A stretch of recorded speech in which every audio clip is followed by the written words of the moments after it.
and welcome to Trivia Ronin Wednesday night. I am your host, Matt McNally. Whether you're joining us live on Zoom or Twitch or after the fact on YouTube, welcome, and we are happy to have you. Quick breakdown of the rules. 1, Trivia Ronin is an honor code trivia. You keep your own score. If you don't want to keep it, you can scan this QR code, or that says Ronin behind the head of my guitar. QR code, type that in, whatever. Then I keep your score, and it's way easier. Either way, you don't get any prizes, so don't cheat. You know, why would you? And number 2, after each question, you get about 45 seconds to answer. Absolutely do not show your answer until the time is up. You get the drill, Zoom people.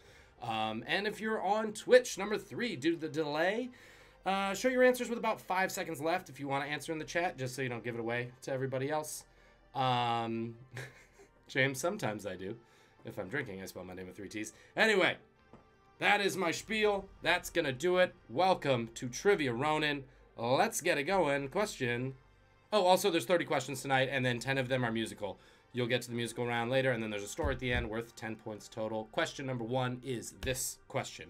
2002 was the last year Sony produced a camcorder that recorded on what very obsolete format? 45 seconds. Starting the rat. Thank you, Marissa.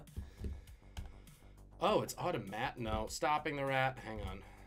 Classic, starting the rat. Okay. Now starting the rat. All right, 2002 was the last year that Sony made a camcorder.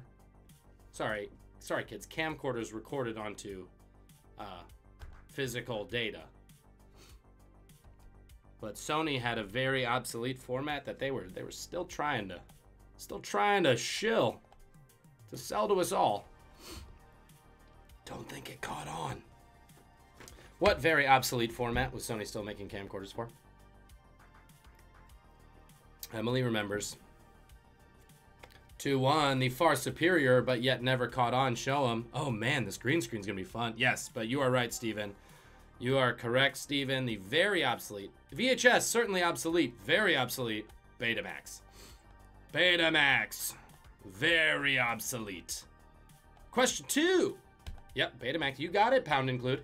Question 2, Beacon Hill's Bull and Finch Pub is a name everyone should know because its exterior was used for what show? 45 seconds. Didn't mean to rhyme that one. Did it anyway. I suppose I'm a poet and I was unaware of the fact. 39 seconds. Beacon Hill's Bull and Finch Pub, and I would tell you where Beacon Hill is, but that'll kind of give it away. So, it's a neighborhood.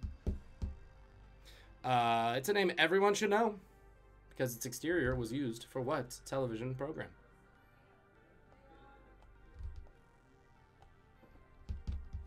A name everyone should know. By the way, 10-second hint. This place has been renamed. Thank you, Doug. It's not a crime to rhyme, you know? 3, 2, 1. Sometimes you gotta show me all the answers. Yes, indeed, where everybody knows the answer. Cheers. Yes, of course, cheers. And they renamed it Cheers, by the way, because they were tired of people being like, is this the Cheers bar? You might as well just call it the Cheers bar. Question 3. In 1431, this woman was burned at the stake for, among other charges, cross-dressing. 45 seconds. True story. One of the charges brought against this woman.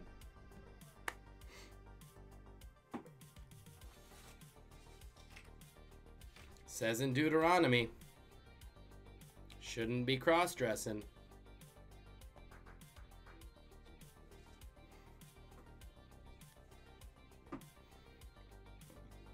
(1431). Columbus sailed the ocean sun. Right? Don't remember. Bad at history. 1431, this woman was burned at the stake. Doug, we probably stole it from the same... We've stolen a few things from the same place, I've noticed lately. We need to discuss where we're stealing from. 2-1, show them. Yeah. We'll accept either the English or the French, but Joan of Arc or Joan d'Arc? I mean, Julian's not here, so... Joan of Arc. This is French America. Joan of Arcadia gets you half point or 6. Question 4, 2-pointer. Name the 2 U.S. states with the word mountain in their nicknames. 45 seconds. There's 2 states. call themselves the. It's not Illinois. That's the land of Lincoln. Also, not many mountains.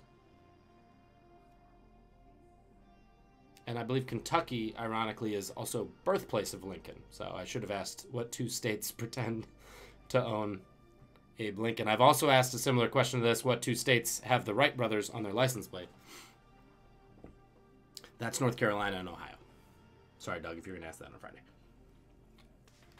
2-pointer, name the 2 U.S. states with the word mountain in their state nicknames. 2 states. Yep. Pound include. You are including many answers and you're killing it. Good guesses, everybody. A lot of people got one of them, which is West Virginia. The other one is Vermont. I know. West Virginia, the mountain state. Vermont, the Green Mountain state. There you go.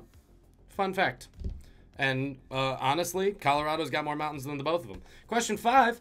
Post's country squares were the Hydrox to what copycat and much more successful Kellogg's product? 45 seconds. So Post made a product called Country Squares, and then Kellogg's said, oh yeah? Hold my skim milk. Kellogg's healthy people. Post's, Post maker of Raisin Bran, Country Squares were the Hydrox to the Oreo. Hi, Doug. Much more successful Kellogg's product. Are people in the waiting room? No, right? Are they? 12. Oh, good. Uh-oh. Uh-oh, Doug's hearing me on a delay. This is fun. What? Much more successful Kellogg's product. 2-1. Any guesses? Chex Mix, great guess. Mini Wheat, great guess. I feel like this was one no one was going to get because no one knows Kellogg's makes this. Pop-Tarts. Pop-Tarts. I know. Don't worry, no one got it, so it doesn't count. That's what's fun about the ones no one gets. In 1942, the Marines recruited the first code talkers who spoke a language which the Japanese were unable to decipher. What Native American tribe did they belong to?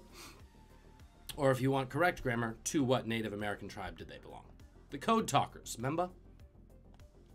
I don't feel bad asking this question because there was a movie about it, so anything with a movie about it is fair game for history questions. Just like Joan of Arcadia was a TV show, so the Joan of Arc question is valid. In 1942, the Marines recruited the first ever code talkers who spoke a language which the Japanese were unable to decipher. To what Native American tribe did they belong? Oh, funny. Isn't it called code talkers? I won't give you a bonus point, but I am curious to know what the... sorry, Doug blew it for you. Doug blew it for you, but yes, so no more bonus points. But yes, show it, everybody. Yep. Yeah. The Atlanta Braves gets you a half point, Chris. The answer is Navajo. Yes, people nailed it. And yet it was Wind Talkers. Doug blew up your spot and stole your bonus point, Steven. But you also don't get a bonus point, Doug. Question 7. The Don't Make a Wave Committee was the name for what environmental group until 1971? So they started off. This Canadian environmental group was known as the Don't Make a Wave Committee.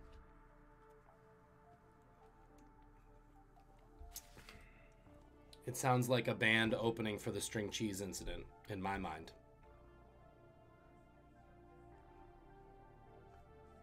Pound Include is knocking it out of the park on Twitch. It's not me. Although I think we're 6 for 6.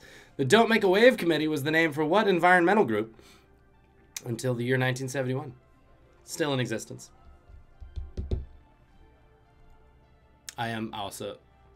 Okay, good. All right, we got one. Got one unknown. Don't Make a Wave. I'll give you a hint. Whales make waves. Show them. Yes. Good guess on the World Wildlife Fund, but yes, it was. Greenpeace is made of these. It's them Greenpeace types. You know, they're on the ocean stopping boats and stuff. Stopping boats like they're the Suez Canal or something. Question 8. 2-pointer. Name both Beatles songs whose titles begin with the word hey. Hey. There's 2 of them, according to my sources. I listened at least to these 2 songs today, just to confirm. Yeah, I know, not as old as you think. 2-pointer. Name both Beatles songs whose titles begin with the word hey. And I know before I wrote this question, I would only get 1. But I'm just seeing who's a real fan around these parts. Doug is currently singing it on the chat. Misspelled it, but otherwise doing a great job. Emily, great guess. Hey, question mark is not the answer, however. But anyone else? Yes. Chris, another half point for Hey Eleanor Rigby and Hey Imagine. Hey It's Your Birthday is a good guess, Steven. It's actually a song called Hey Bulldog off the Yellow Submarine album. Who cares about that one? But Hey Jude's the one we were all going to get, so let's all give ourselves a point for Hey Jude. Who got it? Question. Hey is certainly for horses, not for Beatles. Question 9. The Aussies are crafty. They don't throw out their yeast extract from the beer making process, but instead sell it as what product? 45 seconds. Yeah, they take what's left and then they sell it. And then they say they like it.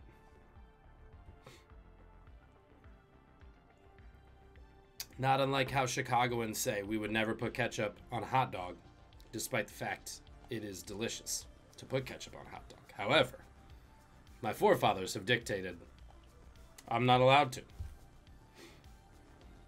The Aussies, the Australians, crafty types, they don't throw out their yeast extract from the beer making process, but instead sell it as what product?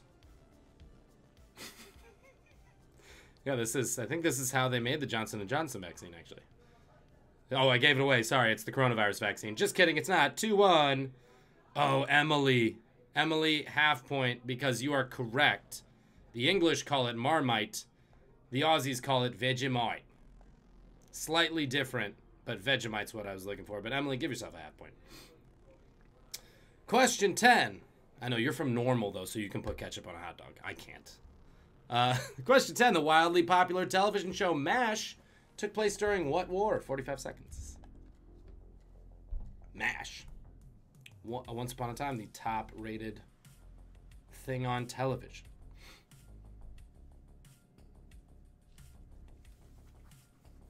Cyrus may not have come back because I subtracted 300 points from him last week, so I think he still stings from that one. However, tipping is necessary. Question 10. Can't say any tip is too much tip. For those of you who missed it. The wildly popular television show MASH took place during what war? Well, I guess what do we call it here in the States? Because I would imagine over there they call it the American War. However, we were looking for a show them. Yeah.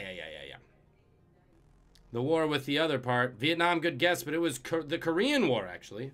Thank you, Seth Ron, the Korean conflict. I suppose that's better that way. Anyway, guys, that's 10 questions. That's round 1. That's how we do it. Take your time. Figure out your score. Do all that good stuff. I'll be back in 3 minutes and miss you already. That's one thing to know. Welcome back, Twitch. Round 2 goes, and it goes a little something like this. Question 11. Guns shoot bullets and bows fire arrows, but what do crossbows shoot? 45 seconds. Larry may answer. Oh, I didn't go new round. It's fine. Just don't go backwards. Guns shoot bullets and bows shoot arrows, which means crossbows don't. Just spoiler alert, we don't put the answers in the questions normally. So arrows is not the answer. What do crossbows shoot? Now everyone's like, man, I should have listened to Daryl more in The Walking Dead. He probably said it at some point. But it probably sounded like this. Because that's how we did everything on that show. Emily knows. Doug's correct. Crossbows also kill people. Guns kill more. Good guess, Pound Include. Because you are correct. It was indeed bolts. Just like thunderbolts, except not. They're different. But they're called bolts. Just like the Chevy Bolt. Just kidding, it's a Volt. Wait, there is a Bolt too. Whatever. Question 12. In the famous infinite monkey thought experiment, what piece of equipment are the monkeys using? 45 seconds. There's a thought experiment where they say if you have infinite monkeys doing this thing with this thing, would this thing happen? Helpful hints from... Remind me to cut that one out for the next promo reel, Doug. If you had infinite monkeys doing this thing with this thing, you'd get this thing. Helpful. In the famously, in the famous infinite monkey thought experiment, what piece of equipment are they using? Historically, also.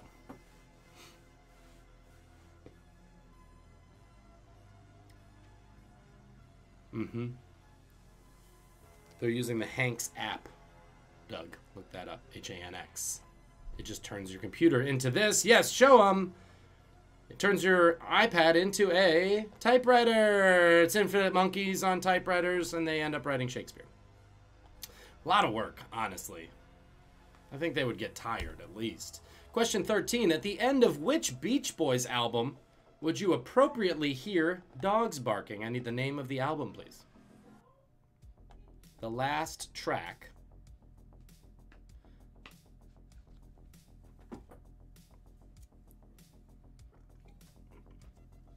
You would appropriately hear.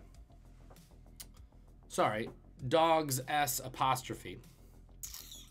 Man, I need to be proofreading this better. What, it's one dog's barking? Get out of here. Although for the album title, it would make sense if it was one dog barking. That's your 10-second hint. Basically, if you know the name of a Beach Boys album, you'll get this. So Doug didn't. So he entered Baha Men, which who let the dogs out? Indeed. Otherwise, what's the real answer? Yes, yes, yes. The one with all the songs you know on it. Kokomo, good guess. Is Kokomo? No, Kokomo's later. But Pet Sounds, that's the one with, you know, the ones that everybody knows. I didn't take the time to look up what's on Pet Sounds, but it ends with the sounds of a pet. Question 14, I also like this question. The name Scott Summers doesn't have an I in it, but you'd think there would be one. What is Scott's superhero identity? 45 seconds. I read that correctly. Pretty proud of my read of that.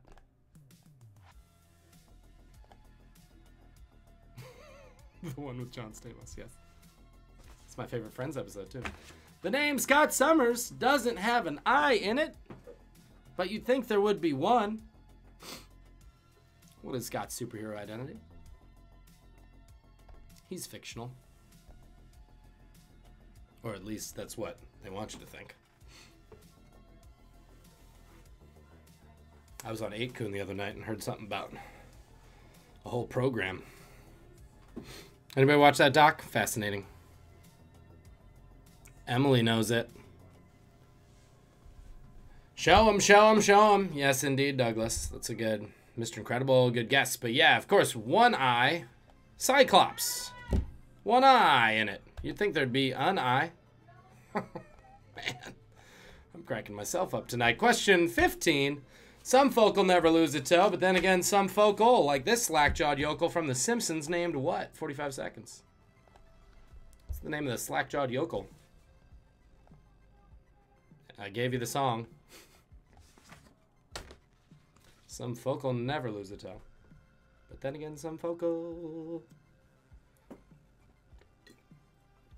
And bonus point if you know his last name. I do, because I looked it up. It's so helpful to look up these answers. Tell you what. Hey, Ma! Get off the dang roof! I can call my ma from up here. Hey, Ma, get off the dang roof!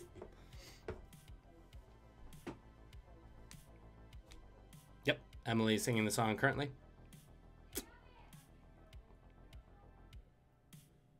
Show him! Yes, yes, yes. His name, he's not Willie, although Willie is a yokel, but doesn't have much of a jaw. Cletus, the slack-jawed yokel. Cletus Spuckler, for anyone who cares. Nobody knew that, but... I mean, I didn't either until I looked it up. Like I said, Cletus, the slack-jawed yokel. Question 16. In traditional mythology, a harpy is a mix of a woman and what? Watch it. Watch it, everyone.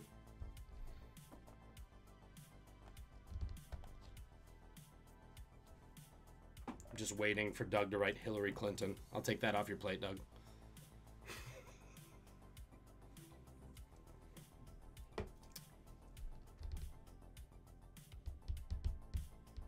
He wasn't gonna. But a harpy is, you know, it's one of them things that's like two pieces, you know? It's like a piece of human and then a piece of something else. Like a mermaid, it's like a, you know, it's a piece of something and a piece of something. Succubus, excellent guess. Griffin, good guess. It's just it's a woman and a show 'em. Yep, Steven had it. I'm sure others did, but it's a bird. It's a woman with wings, pretty much. I mean, it's like creepy looking, obviously, but you know, everything in Greek mythology is kind of creepy looking. You've seen that basilisk? You haven't, because you turned to stone when you saw it. Is that the thing? Whatever. Question 17. In 1991, the National Stuttering Project picketed Warner Brothers, demanding change to what beloved cartoon? 45 seconds. And in case anyone from the National Stuttering Project is watching, that was an authentic stutter. Was it, though? He's such a talented actor. He's not. In 1991, the National...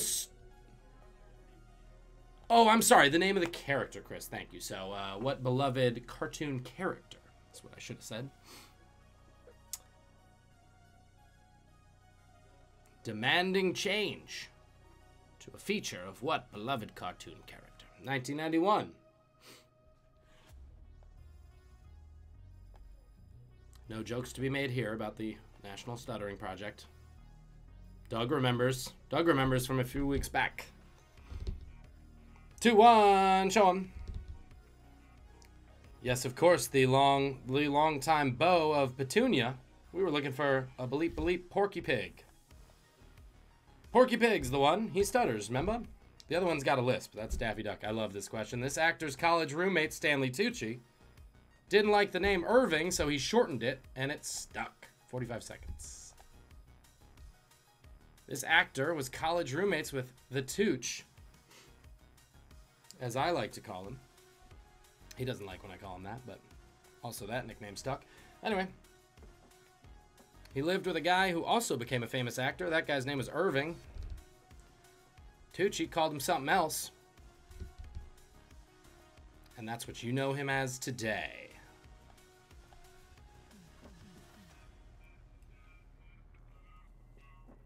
When Stanley Tucci won a Golden Globe in 1991, this person presented it. And the world didn't know this story until the presenter said it. But Doug knew the story, and so did Emily. And so did Pound Include. 2-1. Show him. Irving's long for, indeed, Ving. I'm so glad we all got it. Ving Rhames. Ving Rhames, college roommate. Go figure. Irving to Ving. Question 19. What is the liquid part of blood called? 45 seconds. So there's the cells. Oh, man. Matt's science corner. Here we go. There's like the cells. There's like the red ones and the white ones. And like that stuff. Dinner. Nice. Somebody's hungry. And they all float around in a liquid called what?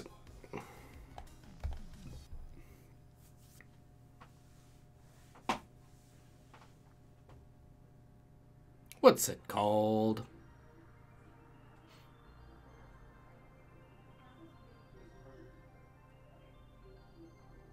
The liquid part of the liquid blood.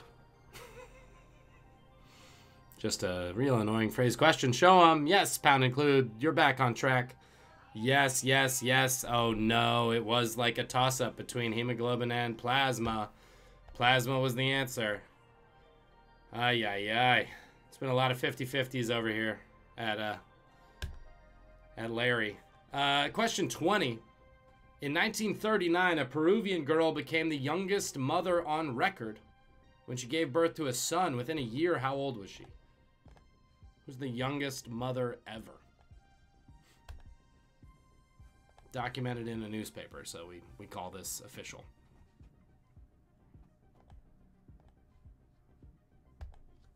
In 1939, Peruvian girl became the youngest mother on record. She gave birth to a son within a year. How old was she?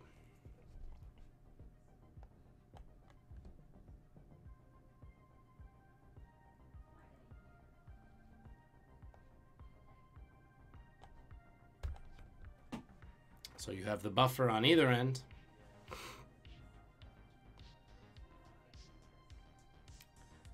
How old was she? She was so old.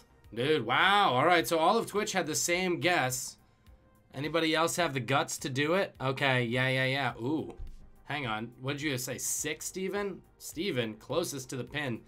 This young woman was 5 years old when she gave birth, according to Peruvian newspapers. 7, I'm giving you a half point, honestly, because it's ridiculous. Yeah, I can't believe that myself, but it was in a book, so, you know, we have to believe it. That's 2 rounds down, everybody. Take your time, tally up your scores. You have 3 minutes to do what you will, and I will see you when we come back with my good friend, the guitar, for musical trivia. Away we go!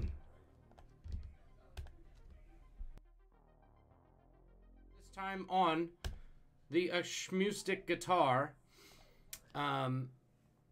Last time we did bass. Tonight's theme is songs that Matt knew in high school. Because that was easier and adequately embarrassing. So, 1 point each for everything you hear tonight. It is going to be 1 point for the artist and then 1 point for the song title. And I'm going to do a timer and then play for the 45 seconds instead of what we normally do, just to make our lives somewhat easier. So without further ado, you guys know how music works. So I'm going to play our first song. We'll see how it goes. Timer has begun.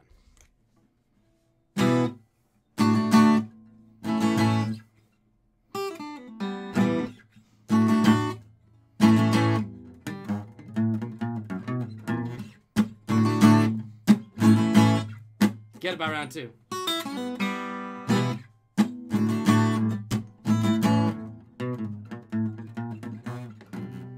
Doug, you heard it? Or can we not hear it? Okay, good. Oh, good guess.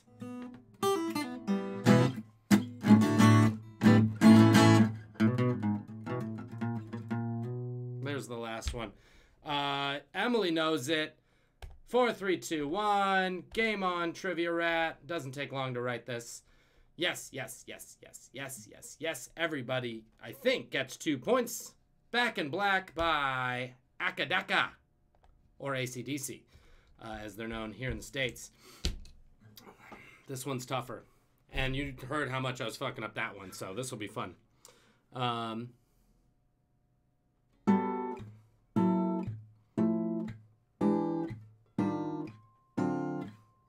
That's the intro.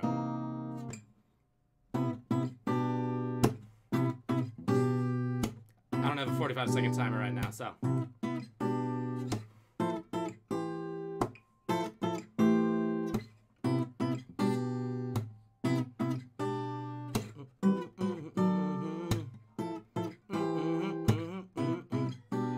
I'll hum it. What? What? Oh, okay.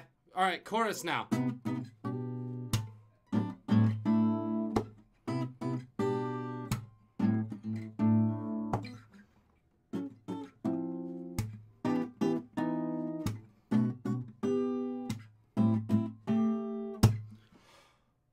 Answer. Acoustic guitar by Matt McNally, good guess. But Chris coming in for the win. Say it with me. Peg, it will come back to you. Peg, it will come back to... God bless you for knowing it. Everybody else, you're dead to me. Peg by Steely Dan. Let's also get rid of the rat. Bye-bye. Bye, Trivia Rat. So that was Peg by Steely Dan.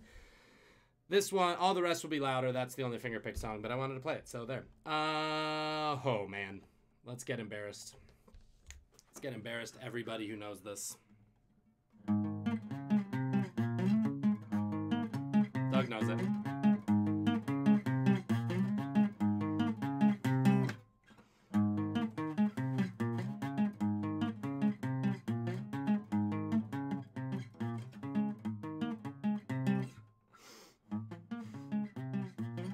Gets a bit repetitive.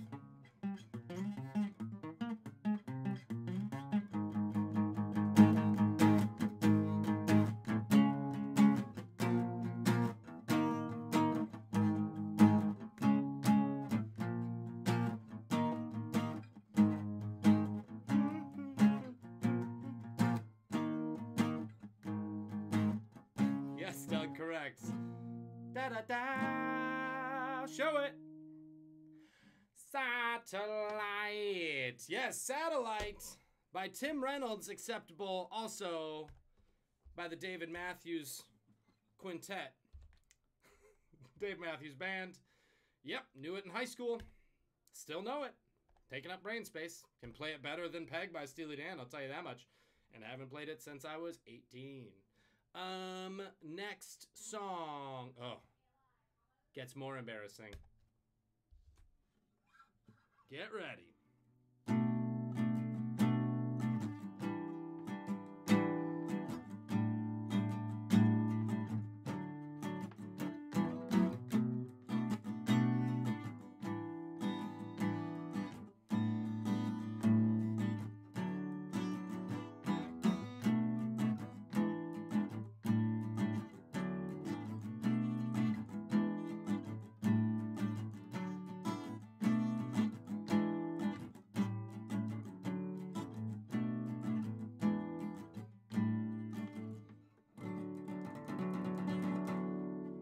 I didn't want to relearn the bridge, but there's a bridge to that song. 3, 2, 1, show 'em. It is indeed show 'em, show 'em, show 'em. Fathers. Yeah, I mean, Doug, good guess, but it's the male version of those. Fathers bigger to your daughters. Daughters will love like you do. Just trying to get the copyright claim in. Girls become lovers, turn into mothers. So mothers become to your daughters too. Mothers become to your daughters too. There he is. If we get the copyright claim, it means I did a good job. So there you go, John Mayer. I graduated from high school in the year 2004. So Room for Squares was my album, but then Daughters I learned in college. So also embarrassing. This was a college song, everybody. But Peg wasn't a high school song. I wasn't born in 1968. I believe Peg came out in 73, I want to say. But I could have known it in high school, but I wasn't that cool. I wasn't cool enough to know Steely Dan in high school. This one, 100% early college, high school, 2004, but it doesn't matter because everybody's going to know it. Pound Include, I'm sorry, you were killing it, and then we got into music and we blew the whole thing. And let's see how this goes because it's 2 shots in.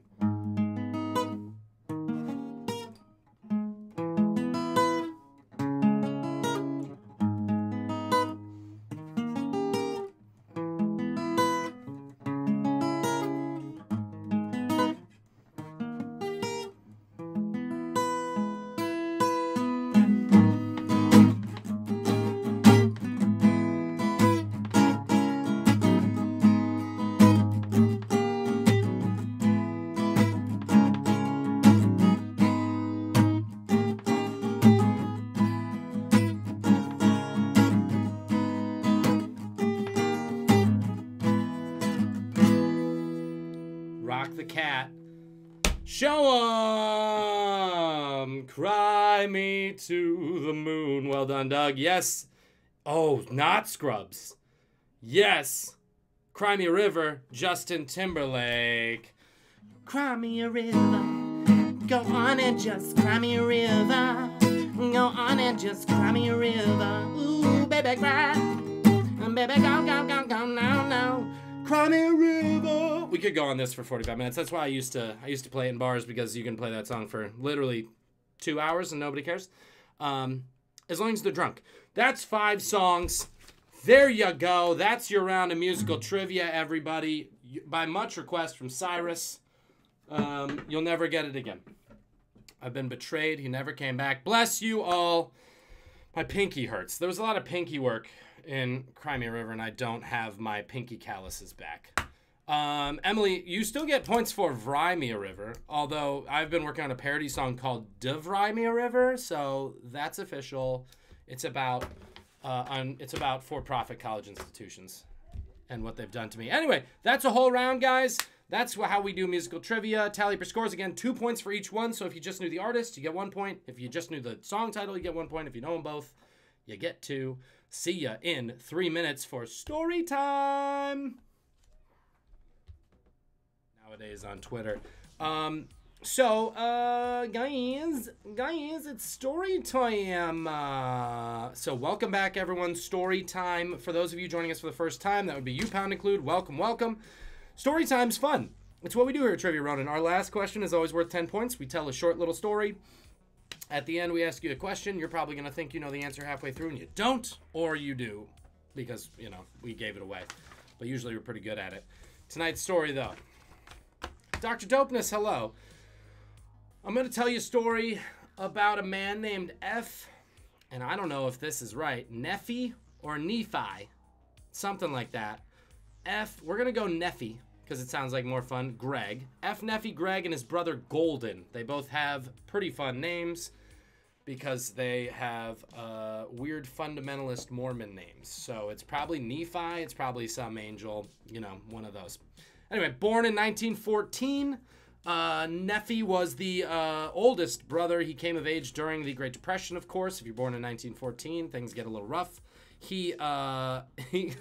He's a bit outspoken later in life. Obviously, he at some point gets famous, spoiler alerts, and then tends to put out a lot of books and a lot of stories of his life, and would have a lot of things he said. And I just wanted to quote him at the beginning because it's the most ridiculous, like, businessman quote. He said, "You never go broke by turning a profit," which is just a fact. That's just a factual statement. So thanks. That's what he left us with. You never go broke by turning a profit. Words to live by. That's not P-H-E-T, by the way. That's profit money. So he grew up in Idaho. Worked on a farm all through the Depression. And him and his brother were like scraping by during the Depression years, but they put their heads down. They worked real hard.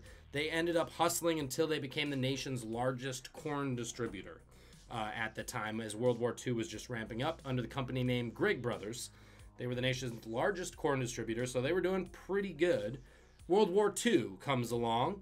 Food production goes large scale. We have our boys overseas fighting. We need to feed the troops. So all of a sudden, we need to get food across the ocean, which means what do we have to do with it? We have to can it. We have to process it. We have to make sure it doesn't go bad, etc., etc. So canned food becomes vital. And then as American GIs over there are eating canned food, they get more and more of a taste of it. By the time the war starts to wrap up, or during the war and wrap up, people are realizing the future is processed foods. Like, processed foods are the way to go. And the Grigg brothers are like, let's get in on this. Screw this growing fresh foods thing. We want in on the processing. So they end up mortgaging both their farms, because they had 2 separate farms they ran. They mortgaged both their farms. They buy a food processing facility in Oregon for $500,000, which is $4.5 million in today's money. But they were like, we're all in, we're doing this. They get out of corn, they move into potatoes, because Idaho. Why? Well, potatoes just went through a bit of a revolution with a guy named J.R. Simplot. Formerly French, but I think goes by Simplot now. J.R. Simplot, different person, born in Iowa in 1910, a little before these guys. He and his family moved to Idaho, and he fought with his dad so much. He said, you know what, Dad, screw you. I'm moving out of this house. When did he do that? 14 years old. He was in 8th grade. He quit 8th grade. He said, I'm out of here. I'm staking out on my own. He left home. He starts working on farms in Idaho, and then he gets into the potato business in his own right. By World War II, he becomes, so this is like in the 30s, he gets in the potato business. By the time World War II rolls around, J.R. Simplot is the largest supplier of potatoes for the nation. He's Mr. Potato Head, if you will, or any potato head, any gender potato head. But he is running the potato game. And he ends up in 1967, he goes into a handshake deal with Ray Kroc of McDonald's fame to become the primary seller of potatoes to McDonald's.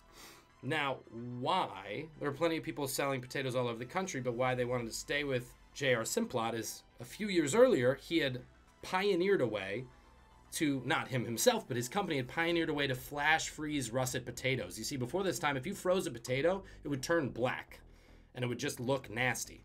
So he pioneered a way to flash freeze these potatoes and then send them around the country as long as they stayed frozen. Ray Kroc obviously likes this idea because you can standardize everything for McDonald's. And also russet potatoes, there's 3 months when they aren't in season. So they needed frozen potatoes for those times.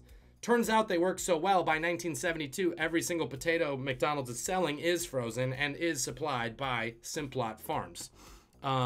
To this day, they are one of the 100 largest companies in the entire world. They still supply, I think, 2/5 of McDonald's French fries, and also the fries for like everybody else. So whether you think one place's fry is better or worse, it's probably still coming from their farms. Let's go back to the Griggs, though. So it's 1951. Simplot has pioneered this freezing potato process midway through the war, around 47. They want a piece of the frozen potato game. So they decide in their food processing plant, they're going to start exporting frozen potatoes as well. This traveling salesman shows up to their plant while they're doing their thing. Shades of Ray Kroc, by the way, if you know anything about Ray Kroc, also a traveling salesman. Different traveling salesman shows up. He's here to sell them a prune sorting machine. And they were like, we don't actually grow prunes, but nice to meet you, friend. Here's a cup of coffee and be on your way. But our guy, Nephi is probably how it is. He says, hey, can you use potatoes in that thing? And he goes, well, not as it is now, but we could probably adapt it to what do you need? And he goes, well, what I want is I want to have a device that can get good fries from a potato every time, basically. So it can slice the potato in exactly the way you want it sliced. It can get you the right appropriate fries, the best looking fries, and then he can kind of be the best looking fries in the game and automate the process. So he does this, and it works great. However, it's putting off a lot of scraps. There's a whole bunch of potato scraps going away. These potato scraps obviously were Idaho, so all he's doing for a while is he's feeding the scraps to his cows on his neighboring farms. He's like, sure, I'll just feed them to the cows. However, there's so much of them that they're going bad. He's like, I don't have enough cows to feed these potatoes to. What am I going to do with these scraps? And our guy, he's capitalist at heart. He wants to make money. He goes, how can I make money off these potato scraps? I got to figure something out. So he puts his team on it. He takes them. He talks to his food scientists up at his factory. He blanches the potatoes. He adds some flour. He reconstitutes them. He cooks them in his facility, and then he freezes them, sends them out. And then he goes and puts it in front of his boardroom. His board says, one of his guys on his board who has a taste for alliteration says, you know what, you should call him this. He goes, great name. 1954 rolls around. The Grigg brothers go to Miami for the National Potato Convention. That's a thing, and I want to go to the next one. They go to Miami for the National Potato Convention.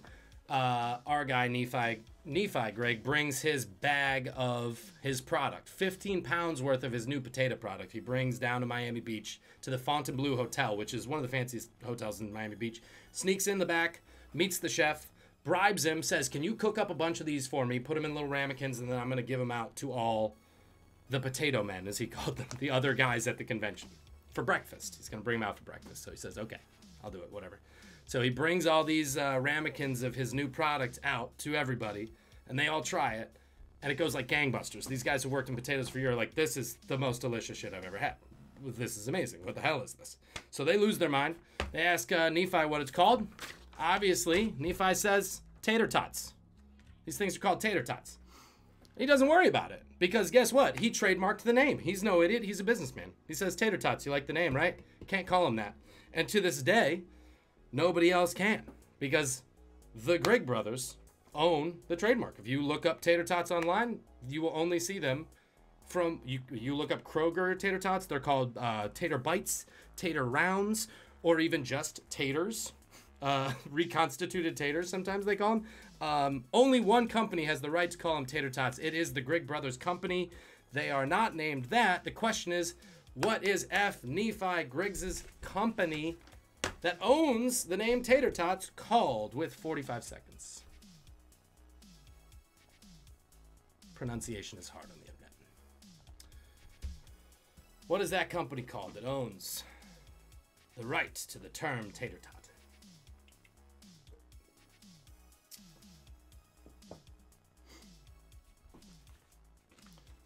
By the way, fun fact, in our 30 seconds, I found a recipe online for homemade tater tots, like from scratch, and it takes like 12 hours. It is one of these processed foods that humans cannot do better than the processing can do.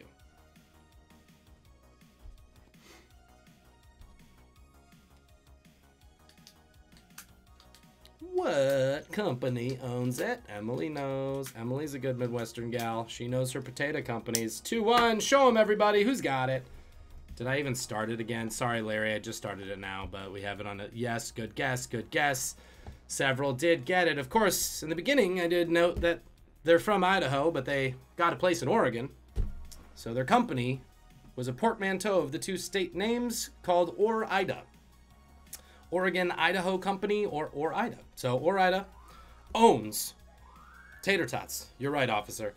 So guys, that's it. Let's see the final scores. Larry, you are at 19, so now you're at 12. Oh no, but we got Tyson. That's fine. You had a good time. 37 from the Pud Man. Emily, 29.5. Good showing. I mean, you got, weren't you at? Oh, you were at 19.5. Heard. 29.5 for Emily. Chris, how'd you do? 1 million. Did you get Ore-Ida? 12, I'll take it. I know, isn't that fun? Pound and Clued? There you go. That's literally, they weren't that smart with the naming. So that's it. Doug isn't playing ever again until Friday night. So let's do our little fun outro here. That's going to do it for tonight. Thank you so much for everyone as we try to grow this business even further. Keep on hanging out. Follow us on Insta. We are at Trivia Ronin on all the things. Twitter will tell you when we're live. That's pretty much all it will tell you, but follow us there. For all of us at Trivia Ronin, we're happy to have you. My name is Matt McNelly saying, don't be a shitty person. Eat all your tater tots. Eat your vegetables, so you eat your tater tots. And we'll see you on Friday. Bye-bye.